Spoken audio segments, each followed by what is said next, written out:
Hello guys, मैं हूं आपका नरेटर अमित और आपका स्वागत है मेरे channel e patron your internet buddy में। लास्ट ईयर मैंने अपने चैनल पे नेटफ्लिक्स की anthology series love death plus robots की कुछ बेहतरीन एपिसोड्स को एक्सप्लेन किया था और रिसेंटली नेटफ्लिक्स पे इस सीरीज का 3rd सीजन स्ट्रीम होना शुरू हो गया है और ये बिल्कुल सही टाइम है बची हुई स्टोरीज की एक्सप्लेनेशन वीडियोस को रिज्यूम करने का। मेरे चैनल पे ऑलरेडी प्रीवियस सीजन की stories pop squad, beyond Aquila rift and Sonnie's edge की एक्सप्लेनेशन वीडियोस अवेलेबल हैं। उनका लिंक आपको डिस्क्रिप्शन में मिल जाएंगे। और इससे पहले मैंने अपने चैनल पे सिल्वर बुलेट 1985 की फुल स्टोरी एक्सप्लेनेशन वीडियो डाली है जिसमें 2 भाई बहन मिलके अपने टाउन में केओस फैलाने वाले खूंखार वेयरवुल्फ से अपने टाउन को बचाते हैं। सिल्वर बुलेट का लिंक आपको ऊपर आई बटन पे मिल जाएगा, सो उस वीडियो को जरूर चेक करें। जैसे कि आपको थंबनेल से पता चल ही गया होगा, इस वीडियो में मैं बात करूंगा सीजन 1 के एपिसोड 10 में दिखाई गई स्टोरी शेप शिफ्टर की। आपको नाम से पता चल ही गया होगा कि ये एक वेयरवुल्फ स्टोरी है क्योंकि वेयरवुल्फ्स को अक्सर शेप शिफ्टर भी कहा जाता है क्योंकि वो ह्यूमन फॉर्म से वुल्फ में चेंज हो सकते हैं। इस कहानी में एक ऐसा वर्ल्ड दिखाया गया है जहाँ पे वेयरवुल्फ्स का नॉलेज अब काफी कॉमन है, बट ठीक माइनॉरिटीज एंड डिफरेंट रेसेस की तरह अब वेयरवुल्फ्स के साथ भी डिस्क्रिमिनेशन होता है उनकी यूनिक पावर्स एंड एबिलिटीज के कारण। ह्यूमंस वेयरवुल्फ्स को आर्मी यूनिट्स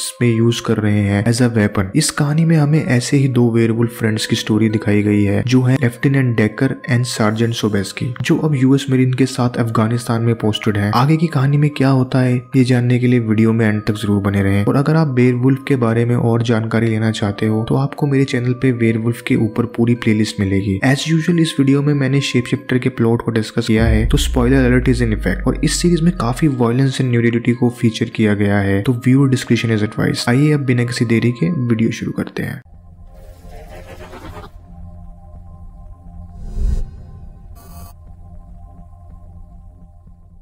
कहानी की शुरुआत होती है लेफ्टिनेंट डेकर से जो अपने फ्रेंड सार्जेंट सोबेस्की के साथ यूएस मरीन्स की एक टुकड़ी को अफगानिस्तान में एस्कॉर्ट कर रहे होते हैं। बट तभी एक तालिबानी मिलिटेंट ग्रुप उनकी टुकड़ी पे हमला कर देता है। तभी हम व्यूअर्स को दिखाया जाता है कि डेकर अपनी वेयरवुल्फ साइट को यूज करके हमला करने वाले इंसान को लोकेट कर लेता है। इसके बाद उसे शूट कर दिया जाता है। इस सीन से हमें पता चलता है कि कैसे यूएस मरीन वेयरवुल्फ्स को यूज कर रहे हैं as their shields and locating equipments, क्योंकि वेयरवुल्फ्स अपने आप को हील कर सकते हैं। साथ ही उनकी आईसाइट बहुत अच्छी होती है जो स्लाइटेस्ट मूवमेंट को भी डिटेक्ट कर लेती है। अगले सीन में हमें डेकर एंड सोबेस्की के साथ हो रहे बर्ताव को दिखाया जाता है। मरीन बेस पर मेस के टेबल पर डेकर एंड सोबेस्की को दूसरे मरीन्स के साथ बैठने नहीं दिया जाता क्योंकि मरीन्स उन्हें डॉग सोल्जर से ज्यादा कुछ नहीं समझते थे। इसके बाद डेकर एंड सोबेस्की की बातचीत के दौरान डेकर बोलता है कि उसे ह्यूमंस के साथ काम करना पसंद नहीं है क्योंकि वो उन्हें रिस्पेक्ट नहीं करते। बट सोबेस्की का कहना था कि वो अमेरिकन हैं और अमेरिका उनकी कंट्री है तो उन्हें इस वॉर को लड़ना ही है। तभी कमांडर वहां आ जाता है और उन्हें बताता है कि सोबेस्की की ड्यूटी वॉच टावर पे है जो बेस से ऊपर माउंटेन पे होता है। सोबेस्की के वॉच टावर पे जाते ही उस रात वॉच टावर पे अटैक हो जाता है जिसको देख के डेकर रेस्क्यू टीम से पहले ही वहां पहुंच जाता है, जिसके बाद वहां उसे हर तरफ लाशें ही दिखती हैं। जब वो सोबेस्की के पास पहुंचता है तो देखता है कि उसे बड़ी ही बेरहमी से मारा गया है, जिसके बाद डेकर समझ जाता है कि ये किसी दूसरे वेयरवुल्फ का ही काम है। अगली सुबह कमांडर डेकर को बताता है कि इस अटैक में 11 सोल्जर्स मारे गए हैं और सोबेस्की को दूसरे वेयरवुल्फ की स्मेल कैसे नहीं मिली, जिसके रिस्पॉन्स पर डेकर का कहना था कि तालिबानी वेयरवुल्फ ने सबसे पहले सोबेस्की पे ही अटैक किया था, बट अब डेकर ने उसकी स्मेल ले ली है और अब वो उसे आसानी से आइडेंटिफाई कर लेगा। कमांडर का कहना था कि उसे वो जिंदा चाहिए। अगली सुबह डेकर मरीन की छोटी टुकड़ी के साथ टाउन में जाता है तालिबानी वेयरवुल्फ का पता लगाने के लिए। तभी डेकर को एक बूढ़े आदमी जो अपने पोते के साथ घर के बाहर बैठा होता है उससे एग्जैक्टली वही स्मेल आती है जो उसने वॉच टेबल पे पिक की थी। बट डेकर ये किसी के साथ शेयर नहीं करता और उसी रात डेकर अपने सारे क्लोथ्स उतार के उस वेयरवुल्फ का शिकार करने निकल जाता है। और मैं आपको रिकमेंड करूंगा ये क्लाइमेक्स सीन आप लोग खुद देखें क्योंकि ये काफी अच्छी तरह से लिखा और एनिमेट किया गया है। जब डेकर तालिबानी वेयरवुल्फ की सेंट को ट्रैक करके एक माउंटेन पे पहुंचता है उसे वही बूढ़ा इंसान मिलता है जो डेकर के आगे मरीन्स के डॉग टैग फेंकता है। सोल्जर डॉग टैग अक्सर घायल, मरे हुए या फिर अनआइडेंटिफाइड सोल्जर्स की बॉडी को आइडेंटिफाई करने के लिए यूज किए जाते हैं। उसके बाद ये तालिबानी वेयरवुल्फ में कन्वर्ट हो जाता है। इससे पहले कि डेकर पूरी तरह वेयरवुल्फ फॉर्म में कन्वर्ट हो पाता, साइड से निकल के एक यंग वेयरवुल्फ उस पे अटैक कर देता है जो कि डेकर को सरप्राइज कर देता है। ये उस बूढ़े इंसान का ही पोता था, बट डेकर अपने क्लॉ से उसकी आंख निकाल देता है, जिसके बाद एक पत्थर से उसे मार के माउंटेन की दूसरी साइड चला जाता है और पूरी तरह से वेयरवुल्फ में कन्वर्ट हो जाता है। दोनों वेयरवुल्फ एक साथ डेकर पे अटैक कर देते हैं और यंग वेयरवुल्फ डेकर की आर्म को इंजर्ड कर देता है, जिसके बाद डेकर एक बहुत स्मार्ट मूव का यूज करता है। डेकर मरने की एक्टिंग करके यंग वेयरवुल्फ को अपने पास आने का वेट करता है और जैसे ही यंग वेयरवुल्फ उसके पास आता है वो उसके गले पर बाइट करके उसे मार डालता है, जिसके बाद डेकर ओल्ड वेयरवुल्फ को भी मार डालता है और ये एक बहुत खतरनाक वेयरवुल्फ किल है। डेकर सीधा ओल्ड वेयरवुल्फ के हेड को स्वॉलो करके बाइट कर देता है, जिससे वो ऑन द स्पॉट ही मर जाता है। अगली सुबह डेकर काफी सारी इंजरीज के साथ वापस बेस पे आता है। वहाँ वो सोबेस्की की बॉडी को देख के उसकी स्मेल को आखिरी बार लेने लगता है। इसके देख के कमांडर उसे एनिमल कहता है और वो अपने दोस्त की बॉडी लेके आर्मी को ऑन द स्पॉट ही छोड़ देता है और वहाँ से जाने लगता है। जाते टाइम दूसरे मरीन्स की आंखों में हम डेकर के लिए रिस्पेक्ट देख पाते हैं और डेकर माउंटेन्स में सोबेस्की की ग्रेव बना देता है और ये स्टोरी यही खत्म हो जाती है। तो दोस्तों कैसी लगी आपको ये स्टोरी? अगर आपको ये स्टोरी पसंद आई हो तो वीडियो को लाइक करना ना भूलें और अगर आप ऐसी इंटरेस्टिंग वीडियोस देखना चाहते हो तो सब्सक्राइब टू माय चैनल। मैं मिलता हूँ आपको अगली वीडियो में, तब तक के लिए बाय, पीस आउट।